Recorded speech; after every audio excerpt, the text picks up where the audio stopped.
Hey, what's up, everybody? I'm going to try to make a video today without really having anything to say. So this is I guess you can call it an a cappella video, and I don't know what to talk about. I don't know what to say. I've been thinking about many things. I have many things on my mind, so I may edit this video later on, make more videos, put them together. Um, what can we talk about? Lately, I've been seeing videos that talk a lot about communism, how communism failed.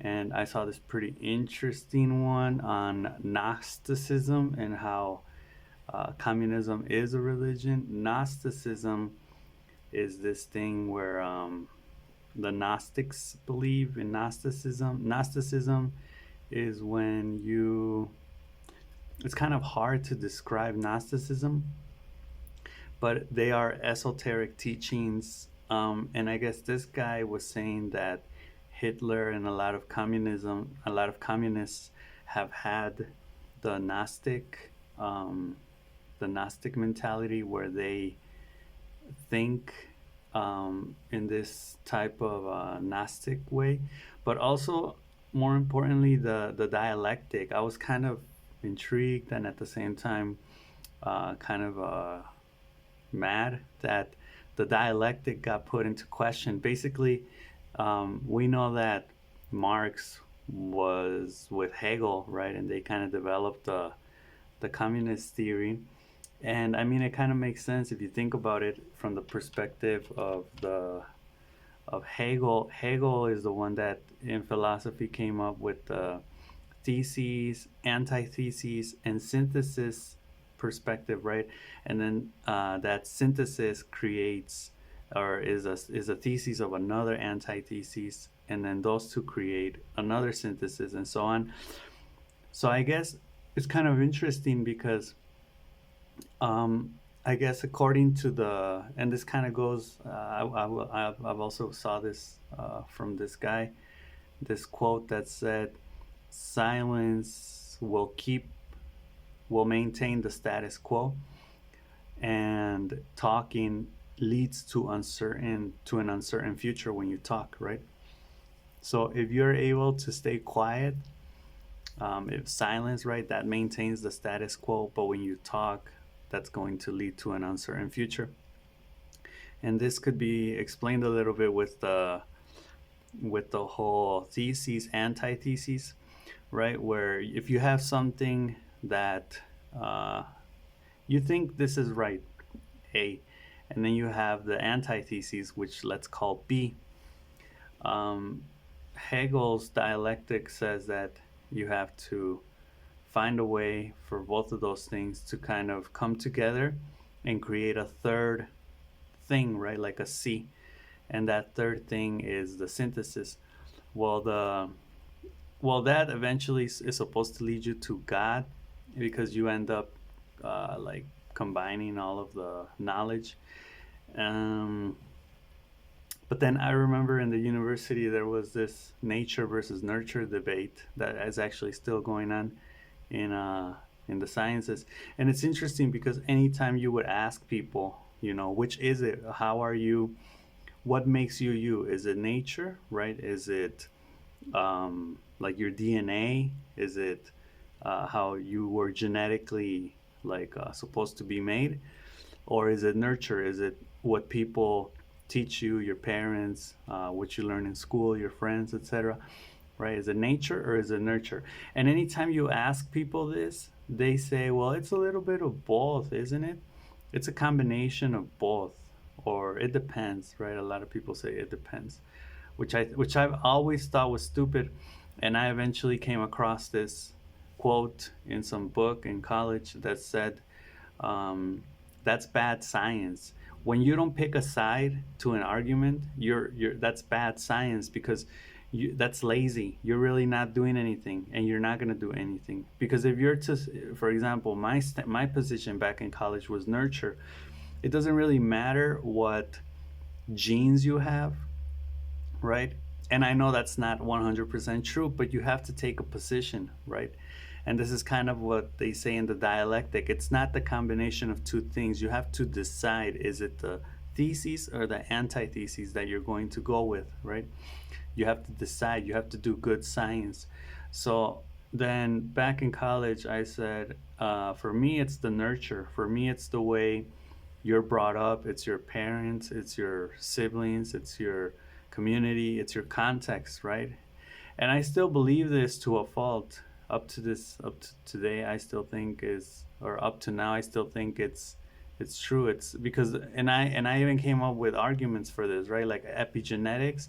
And epigenetics, they say, okay, yeah, you have genes, but even your genes are modified. And what modifies them? Your context, right?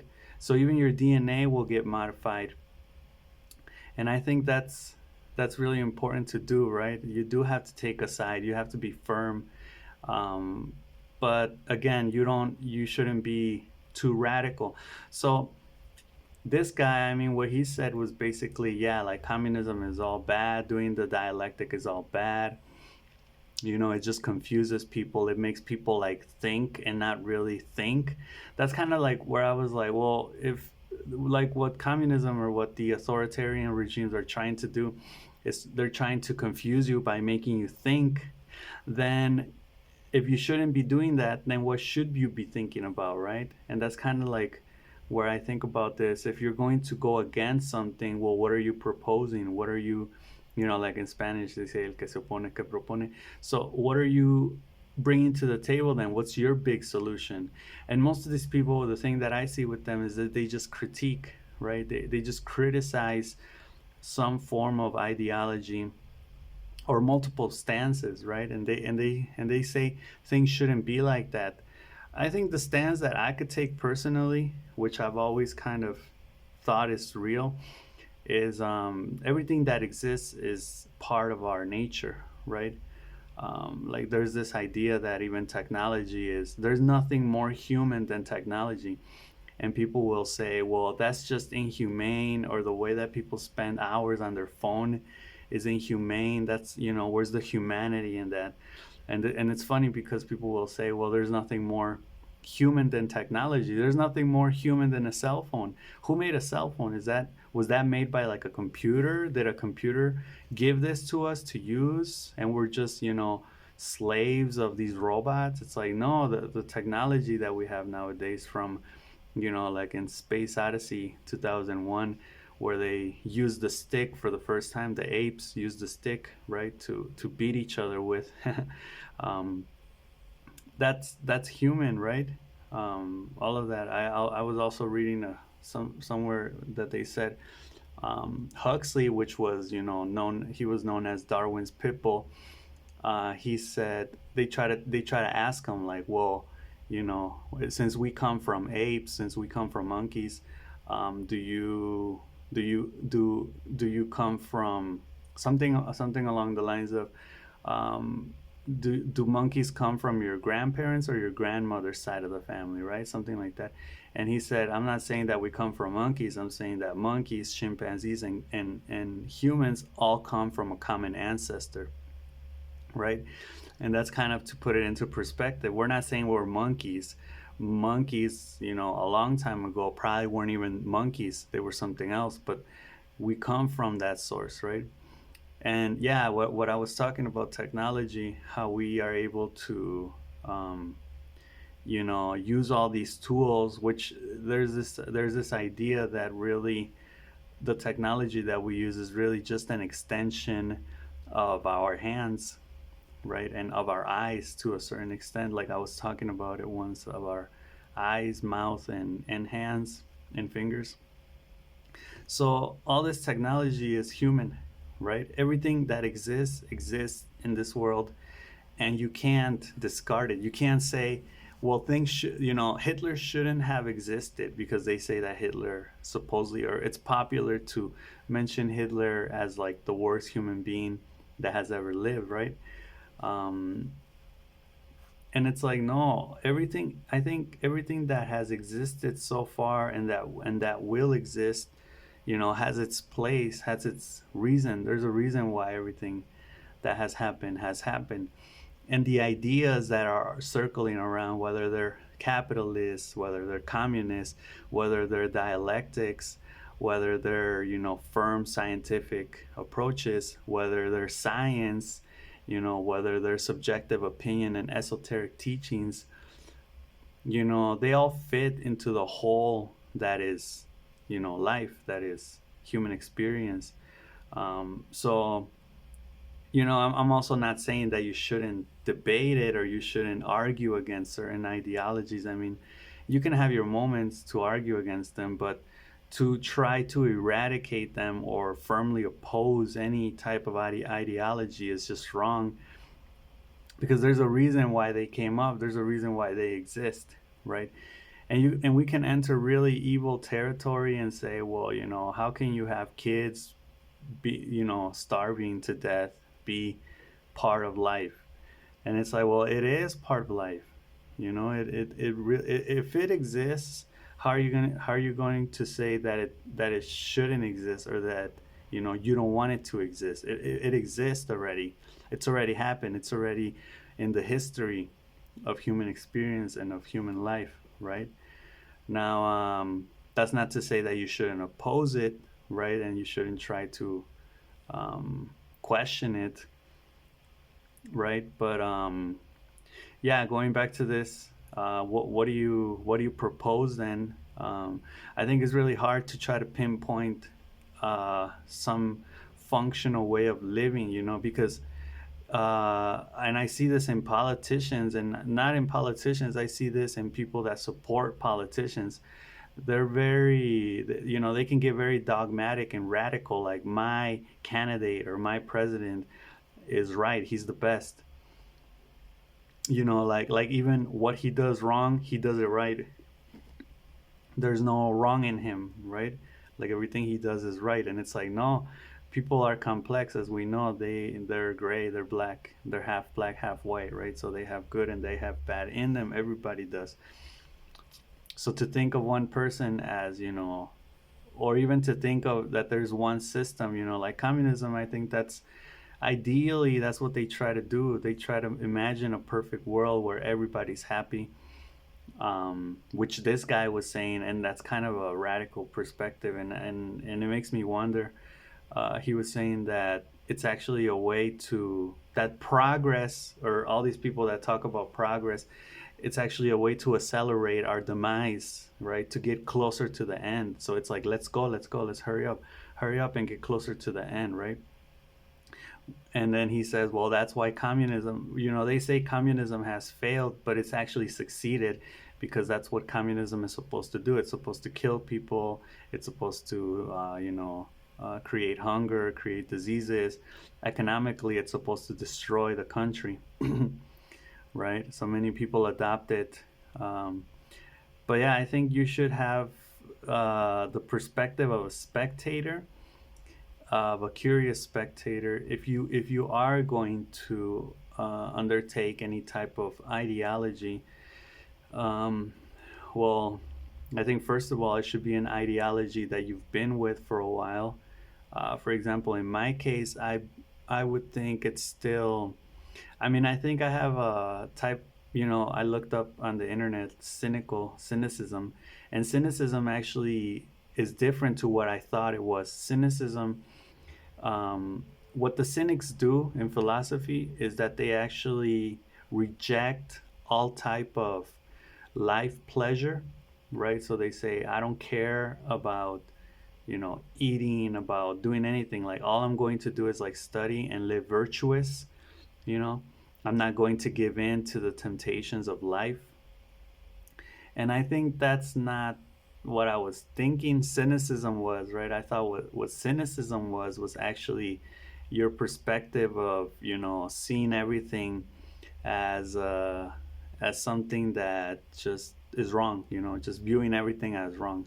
That, to me, that's like what I thought cynicism was, right? Because when you're a cynical, things are wrong, and you feed off that to say that things can change, right? Since things are wrong, things will continue to be wrong. Therefore, I should not even worry about anything, right? And I thought that was more of my position just seeing all these ideologies out there, all these different ways of thinking. And I think to myself, well, there's just so much crap out there. And how are we even going to know that, you know, how are we going to differentiate between what's right and what's wrong? It's impossible. Because even if you think you know something, you're eventually going to find a counter argument that's going to make sense to you, and then you're back to square one, or you join the other side. Mm. So in my case, I think my ideology has always been existential. Existential ideology is, and it is a questioning philosophy. I think it fits me well. I've tried to change philosophies, but I really haven't found one. And I don't think you find a philosophy. I think the philosophy finds you. So my way of thinking is existential, which I think the technical term is phenomenological, ontological, or ontology, which phenomenological is like the study of the phenomenons in the universe, or the phenomena in the universe, right?